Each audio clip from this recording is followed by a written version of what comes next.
সুন্দরবনের যতগুলো মজার মজার মাছ আছে বা বিখ্যাত মাছ আছে তার ভিতরে এই যে ভেটকি মাছ বা কোরাল মাছ এবং গুলশা ট্যাংরা মাছ দুইটাই একদম প্রথম সারিতে আছে।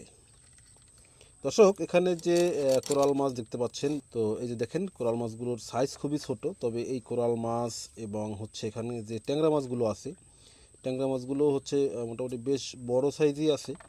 এই মাছগুলো হচ্ছে আজকে ধরা হয়েছে চর পাটা জালে। আমাদের সুন্দরবন অঞ্চলের বিভিন্ন জেলে ভাইয়েরা হচ্ছে এই মাছগুলো ধরছে এবং তাদের কাছ থেকে মাছগুলো আনছি। এখন হচ্ছে বেসিক্যালি আমাদের বোটে আসি, এই যে মাছ কাটতেছি, কোরাল মাছ, এই যে কোরাল মাছ করতেছি। সকালের নাস্তা হবে সুন্দরবনের এমন ফ্রেশ তরতাজা টাটকা মাছ দিয়ে। ভালোই।